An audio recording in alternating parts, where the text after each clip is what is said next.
আকাশবাণী গুৱাহাটীৰ FM মহাবাহু আৰু প্ৰাগজ্যোতিষপুৰ উপন্যাস পাঠ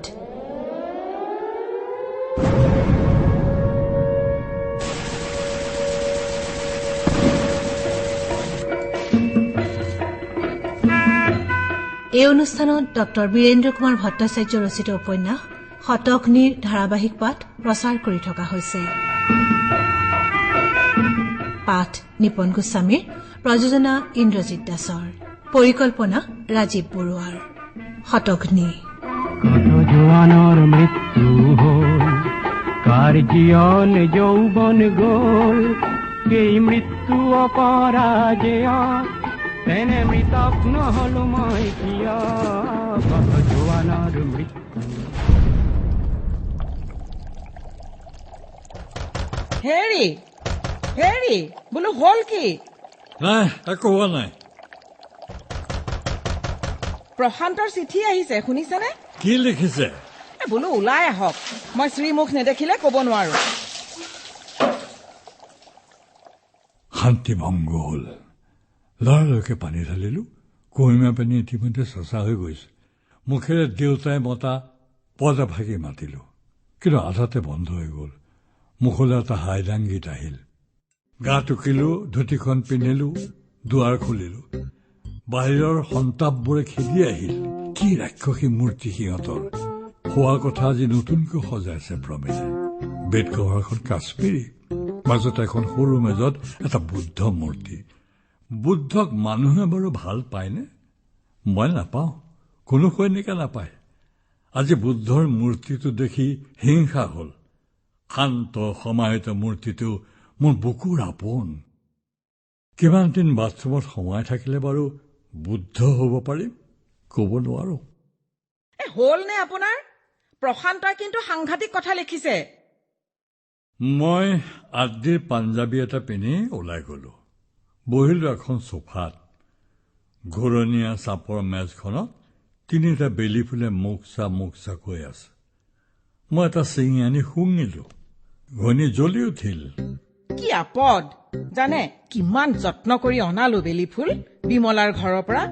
ৰজতে খুব ভাল পায় বেলি ফুল। ৰজতে ভাল পায়, ভাল কথা। মই জানো নাপাওঁ। মোৰ পৰাহে সি এই গুণটো লৈছে। সেইকাৰণে হ'ব পাই বেলি ফুল এজোপাও নুফুলে আমাৰ ফুলনিত। কলিতে আপুনি ছিঙি পেলায়। মই হলে আপোনাক বেলি ফুলটো ললে বৰ বেয়া পাওঁ, জানেনে? কিয়?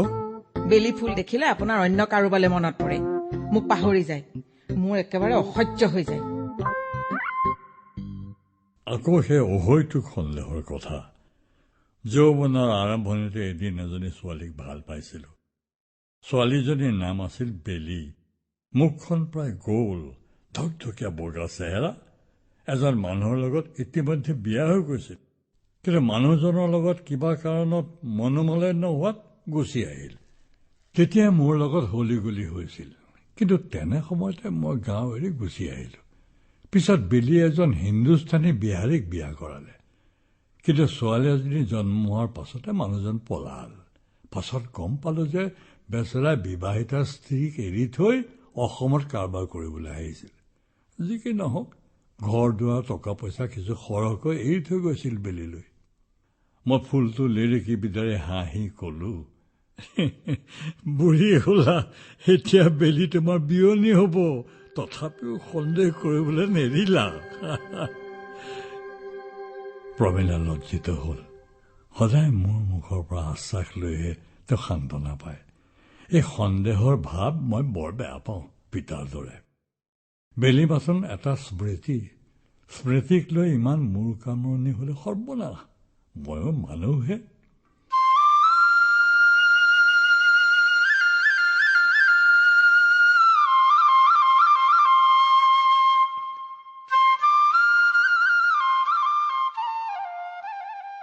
কাম কৰা ল'ৰাটো একাপ চাহ দিলেহি, লগতে দুটা ৰসগোল্লা। সি জানে যে ৰসগোল্লাত মোৰ বৰ চখ। দিয়া মাত্ৰকে মই এটা গিলিলোৱেই। গৃহিণীয়ে কলে, সৰু পুতেকৰ চিঠি নুশুনে নেকি? শুনো, কোৱা। কোৱা নে পঢ়া? পঢ়া। সীমান্তৰ এটা সৰু হাস্পাতালত কাম কৰা প্ৰশান্তই ডাক্তৰী পাছ কৰি যোৱা বেছিদিন হোৱা নাই। ৰজত যদি মোৰ উত্তৰাধিকাৰী কামৰ ক্ষেত্ৰত প্ৰশান্ত উত্তৰাধিকাৰী মাকৰ, নায়কৰ ল'ৰা ছেকেণ্ড লেফটেনেণ্ট হৈছে আৰু নাৰ্ছৰ ল'ৰা ডাক্তৰ হৈছে। ৰজত দেখাই শুনাই মোৰ দৰে মিঠা বৰণীয়া, চকুজৰি হাঁহ কণীয়া, গাৰ গঠনো খাইলাক মোৰ দৰে, কিন্তু প্ৰশান্ত বগা, দীঘলীয়া জঙা মুখ, চকুজৰি নিৰ্মল আকাশৰ দৰে উজ্জ্বল আৰু খাইলাক যেন প্ৰমীলা। প্ৰশান্ত অলপ মাইকী মোৱা। ৰজত সকলো কথাতে মতা। মনৰ আদান প্ৰদান আৰু কথা বতৰাটো ৰজতৰ সৈতে মোৰ যেন মিল, প্ৰশান্তৰ সৈতে তেওঁৰ তেনে মিল। গৃহিণীয়ে পৰম উৎসাহেৰে প্ৰশান্তৰ চিঠি পঢ়িবলৈ ধৰিলে। মৰমৰ মা, ইয়াত এতিয়া বৰফ পৰিছে। উত্তৰৰ পৰা চীনা সৈন্য বাহিনীয়ে অনবৰত কুচকাৱাজ চলাই থকা বাতৰি আমি মাজে মাজে পাই আছো। কোনো কোনোৱে কৈছে যুদ্ধৰ আয়োজন কৰিছে চীনে, কোনোবাই কৈছে চীনে যুদ্ধ নকৰে। ক'ব নোৱাৰো কি হয়। ওচৰতে এখন উৰাজাহাজ উঠানামা ঠাইত তৈয়াৰ কৰিছে। ইয়াৰ পৰা সীমান্তত থকা বিষয়াবোৰৰ লগত ক্ষিপ্ৰ যোগাযোগ কৰাৰ একমাত্ৰ উপায় হৈছে উৰাজাহাজ অথবা হেলিকপ্টাৰ। বৰফৰ পৰশত দুবৰি বনবোৰ ঠেৰেঙা লাগি থকা দেখিলে বৰকৈ মনত পৰে আমাৰ ভৈয়ামলৈ। ইয়াত সকলোবোৰে ওখৰ লগত মিলোৱাকৈ সজা। মানুহবোৰ থাকে চাপৰ ঘৰত, বতাহ ধুমুহাৰ ভয়, নৈবোৰ বলিয়া। বিশেষকৈ 1950 চনৰ বৰ ভূমিকম্পৰ পৰা ইয়াৰ মাটি চঞ্চল হৈ পৰিছে। বাট কাটি উলিয়ালে স্থায়ী নহয় বুলি ভয় অলপ ধতুৱা ইঞ্জিনিয়াৰবোৰৰ। পিছে মা, তই মোক ঘৰলৈ মাতিছ, মই নাযাওঁ। ককাইদেউৰ বিয়ালৈ মাতিছ, তালৈও নাযাওঁ। বিয়ালৈ কিয় নাযাওঁ তহঁতে জানিব নালাগে। একমাত্ৰ ভগৱানে জানক আৰু মই জানো। বহুদিনৰ আগতে ঘৰৰ পৰা ওলাই আহিছোঁ, বেছ শান্তিত আছোঁ। ঘৰলৈ গৈ মোৰ শান্তি আৰু তহঁতৰ শান্তি নষ্ট কৰিব নোখোজো। মোৰ সেৱা তহঁত তুই লবি। দেউতাক কবি প্ৰেছাৰৰ বাবে যথেষ্ট সাৱধান হৈ চলিব। ইতি প্ৰশান্ত। চিঠি পঢ়ি অবাক হৈ মই ঘৈণীৰ মুখলৈ চালো আৰু ঘৈণীয়ে মোৰ মুখলৈ চালে। এই ল'ৰাটোৰ কথা মই একো নুবুজিলো প্ৰমীলা। ইয়াৰ মন উৰণীয়া, ভাব উৰণীয়া, কাম উৰণীয়া। ককায়েকৰ বিয়ালৈ নহাকৈ থকাটো বৰ ভাল হোৱা নাই।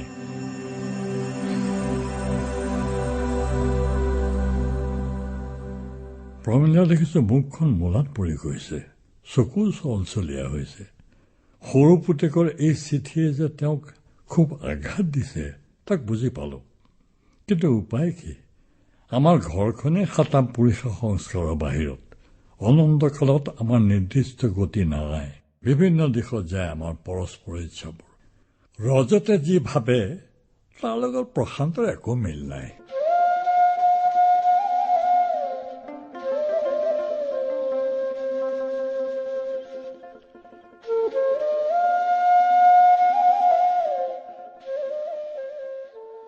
মই উঠিব খুজিলো।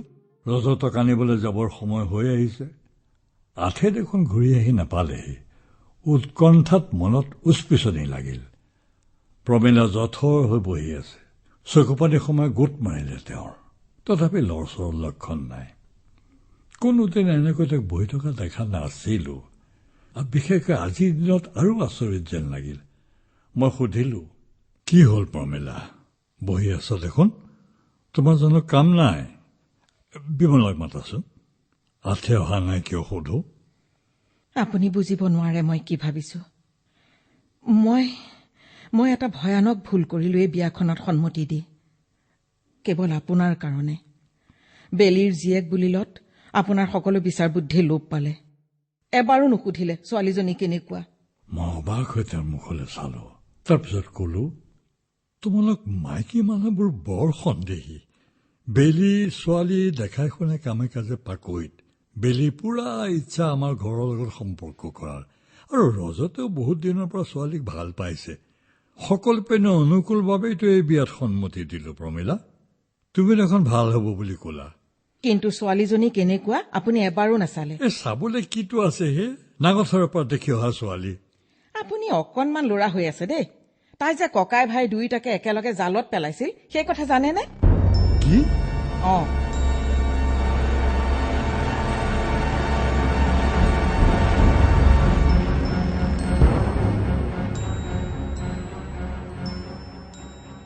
নাৰী চৰিত্ৰ এক দুৰ্য ৰহস্য মোৰ পক্ষে। পলাবৰ ইচ্ছা গ'ল।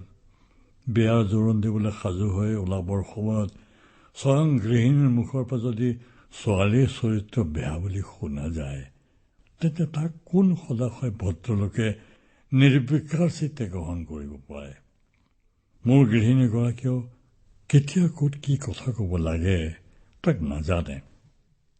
এজনী ছোৱালীয়ে দুজন মানুহক ভাল পালেও কেৱল এজনৰ লগতে ঘৰ সংসাৰ পাতিব পাৰে, এই কথা নিশ্চিত। যদি তিলোত্তমাক সুন্দৰ উপসুন্দৰ হালেই ভাল পাইছিল, তেন্তে তিলোত্তমা নাটক কৰাৰ প্ৰয়োজনেই নাই আজিৰ যুগত। মই সদায় ৰজতক কৈ আহিছো, মানুহ ভাৱ প্ৰবণ হ'ব নাপায়। কি হ'ল? একেবাৰে মনে মনে ৰল দেখোন। এতিয়া আৰু পুনৰ বিবেচনাৰ সময় নাই প্ৰমীলা। ল'ৰা আৰু ছোৱালীৰ অদৃষ্টত যি আছে সেয়ে হ'ব। কিন্তু কি ঘটিছে মই হলে একো ক'ব নোৱাৰো দেই। ছোৱালীজনী লৈ যদি ককায়েক ভায়েকৰ মাজত কিবা বিভেদ হয়, তেন্তে তাৰ বাবে দায়ী মই নহয়, হ'ব আপুনি। মই বিমনত পৰিলো। সকলো দোষ মোৰ ওপৰত জাপি দি নিশ্চিন্ত হোৱা প্ৰমীলাৰ স্বভাৱ। মোৰো নীলকণ্ঠৰ দৰে বিষ পান কৰাৰ ক্ষমতা অসীম। উপস্থিত কৰ্তব্য সমাপন কৰিবৰ বাবে সকলো সন্দেহ নাশ কৰা আমাৰ পৰম পবিত্ৰ কৰ্তব্য। মানুহৰ আগত অথবা সমাজৰ আগত হাঁহিয়াতৰ পাত্ৰটো হ'ব নোৱাৰি। যদি বেলিৰ জীয়েক সঁচাকৈ তিলোত্তমাৰ ভূমিকাত নামিছে, তেন্তে তাকো নিয়ন্ত্ৰিত কৰিব লাগিব। মই উঠিলো, হাতত বেলি ফুলটো তুলি ধৰিলো। বতাহত তাৰ এটা পাহি সৰি পৰিল। সিহঁত বুজন হৈছে প্ৰমীলা। মাটি বাৰী সম্পত্তি ছোৱালীলৈ কাজিয়া নহয়, বুজিছা? ছোৱালী আৰু সম্পত্তিৰ ভিতৰত মিল কম, প্ৰভেদ বেছি। ছোৱালীজনী যদি সৎ চৰিত্ৰা নহয়, তেন্তে সৰ্বনাশ ঘটাব। যদি প্ৰশান্ত চম্ভালি চলে তেতিয়া একো নহয়। খং উঠা দেখি পৰিবাৰে মনে মনে ৰ'ল। পৃথিৱীৰ সকলোৰে ওপৰত এতিয়া খং উঠিছিল।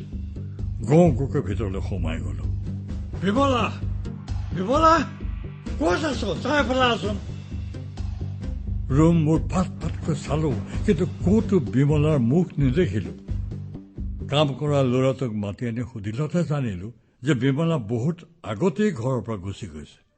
খং এবাৰ টিংখোপত উঠিলগৈ। ঘৰখনত একো শৃংখলা নাই, কাৰো হুকুম কোনেও নামানে। জোৰোণৰ বাকচটো চালো, মেল খাই আছে। ভিতৰত অলংকাৰ পাতি ওলাই আছে। বৰ অসাৱধান বিমলা, প্ৰমীলাও। এইদৰে বস্তুবোৰ পেলাই যাওঁতে যদি চুৰ কৰি লৈ যায়, পুৰা 2000 টকা পৰিছে এই জোৰোণৰ বস্তুবোৰত। আমাৰ ঘৰখনত সকলোৱে একো একোটা সূৰ্য নিজৰ নৱমণ্ডলত ঘূৰে। কক্ষত আহোঁতে আহোঁতে প্ৰমীলা আৰু মই লগ লাগিলো। এইটো একমাত্ৰ স্থায়ী মিলন। কিন্তু ৰজত নিজৰ কক্ষত ঘূৰে। কক্ষ ৰেখাই কেতিয়াবা ঘৰৰ স্থান চোৱে, কেতিয়াবা ঘৰলৈ আহে। প্ৰশান্ত আন এটা কক্ষত ঘূৰে। আৰু বিমলা সেই একেই। বুঢ়া বয়স হোৱাৰ লগে লগে যিমানে ঘৰখন নিকপকপীয়া আশ্ৰয়স্থলকৈ বান্ধিব খুজিছো, সিমানে হৈ পৰিল এখন শোলক ধুলুক চাং। কেতিয়া খুটা ভাগে মৰো কব নোৱাৰো। বাকচটোৰ বস্তুবোৰ সামৰি সাফৰ জপালো। তাৰপিছত ঘড়ীলে চালো। ৰেল আহিবই, মাত্ৰ আধা ঘণ্টা বাকী। আছেৰ ওপৰত খুব খং উঠিল। ইমান সময়ৰ জ্ঞান থাকিও কিয় অহা নাই? অলপ ৰলো, আকৌ চোৰা ঘৰলৈ গলো। দেখিলো গৃহিণীয়ে এটুকুৰা শ্লিপ পঢ়ি আছে।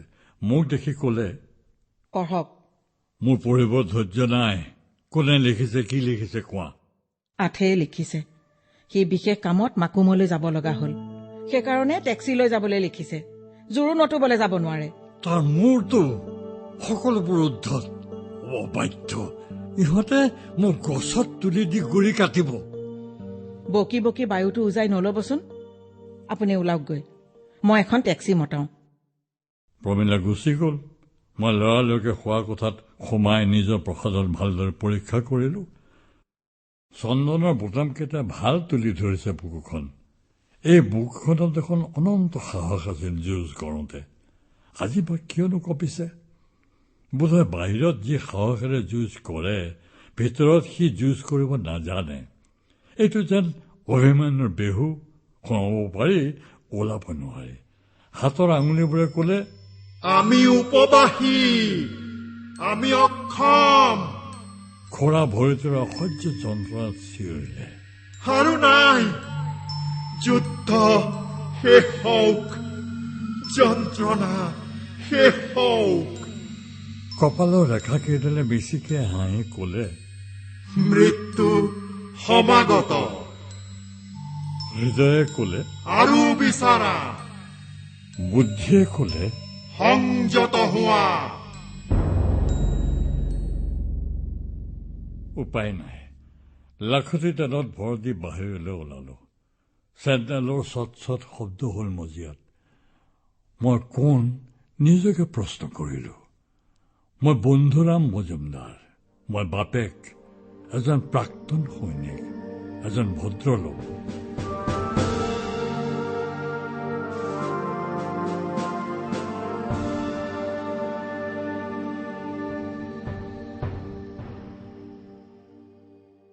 বাহিৰলৈ ওলাই আহি দেখিলো উদাৰ পথাৰৰ বুকু কঁপাই তুলিছে এজাক চেঁচা বতাহে।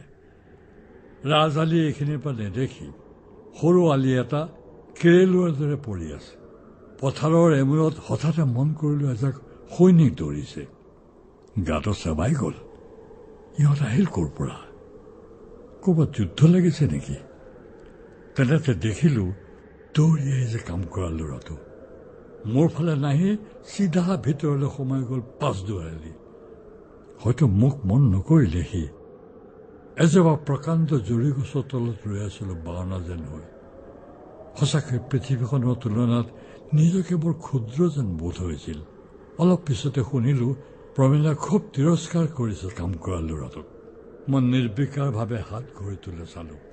ছেকেণ্ড, মিনিটকৈ সময় গৈ আছে আৰু নতুন 10 মিনিট বাকী ৰেললৈ। হেৰি, মটৰ বোলে এখনো নাই, শুনিছেনে? কি কলৈ গ'ল টেক্সিবোৰ? যুদ্ধ লাগিছে।